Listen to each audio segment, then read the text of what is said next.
My name is Rebekah Green. For as long as I can remember, I've loved being creative. As a teenager, I became passionate about health and the environment. I still carry that excitement with me as a single mom by teaching my children how to make responsible choices. Today, as a businesswoman, I've created a company in which I can combine all of my passions together. Green is the big buzzword for all the products that are smarter, safer, and more sustainable than what came before. Technology is making these products more common all the time. Plus, the concepts of getting back to nature and organic have never been sexier. These two I know we're covered. I don't expect myself to be perfect. I just try to become more aware every day. I can't wait to share with you what I've learned so far.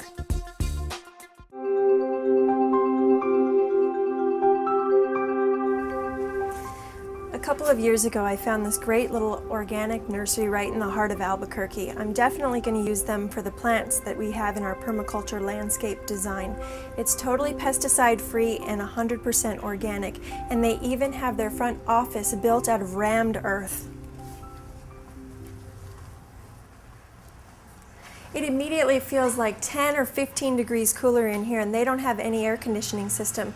The 2-foot thick earthen walls alone really cool the space down.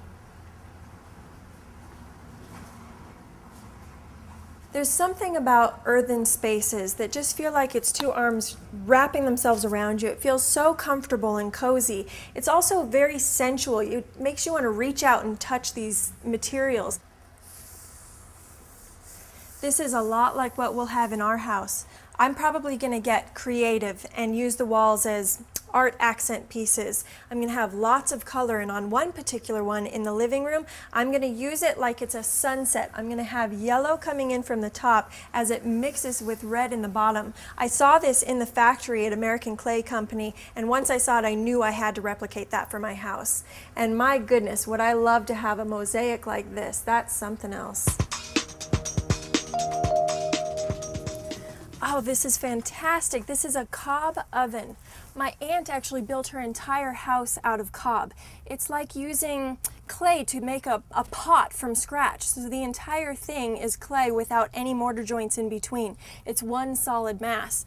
And since you can build it like a pot, you can create any shape that you like. I've even seen one built in the shape of a phoenix, and from behind you can see all of the feathers. It even has benches on the side, so as the oven warms up, it heats all of the clay and people can stay warm around a campfire. It's absolutely beautiful. So this is my cabinetry shop. It's Albert and Claudio. I've used them on every house since my first. On my first, I just bought a single piece of furniture from them. When I was flipping through the book, I noticed that they made cabinetry too. Since they use 100% reclaimed recycled wood that's locally harvested, it's as green as you can get. So on this house, I'm going to use them for my doors, some flooring, and shelving throughout all of the closets. I totally trust them because they know what they're doing. Let's go meet Albert. So these are my doors, my pride and joy. It's the first time I've had them make something like this for me other than the cabinets, and I absolutely love how they turned out. I know this style is not for everyone, but for our Tuscan, old world, rustic style, it's going to be perfect. And this paint is actually the original paint that was on the picket fences. There's two colors, so it's kind of got this mottled, layered look, which is perfect. It's exactly what I wanted. I'm so happy. And on these thicker doors, this one happens to be an exterior. I had them put 2 layers of the insulation that we put under the slab. I had them put a silver side facing out and a silver side facing in so that it can reflect the cold back outside and the heat back inside. I think they're going to turn out beautifully. As a finishing touch, we're going to use these nails at all the intersections. But first we have to find the hinges that match this kind of rustic patina, and it'll tie the whole thing together and give it a really finished, complete look.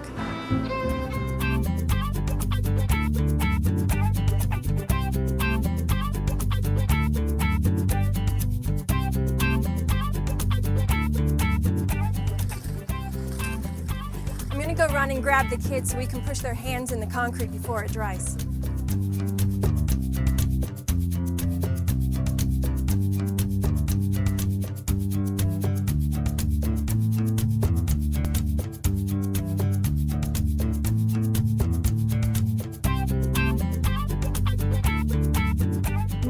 while we wait for our concrete to cure out, I'll show you some of my earliest green building projects. And once our wall material arrives, the house really begins to take shape.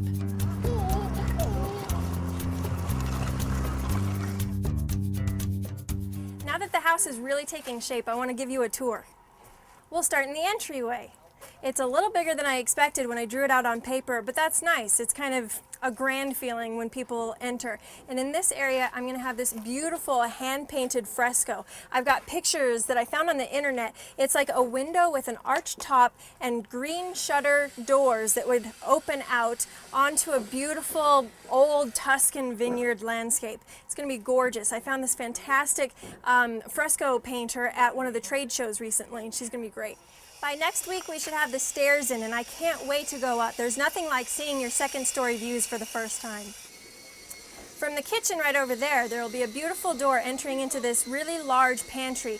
It was the most efficient space that I could use a pantry in because it fits underneath the stairs, but the treads will be just high enough that there should be plenty of clearance room above the head. This is the guest room or office. I made sure that there was an exterior door entrance so that if you had people that you were using for business reasons, they would just be invited into this space and not necessarily the rest of your house. In my experience, there's no one way to be green, and if we expect ourselves to be perfect all at once, we'll most likely fail in our attempt. It's just important to become gracefully more aware of how our consumer choices impact the beautiful world around us.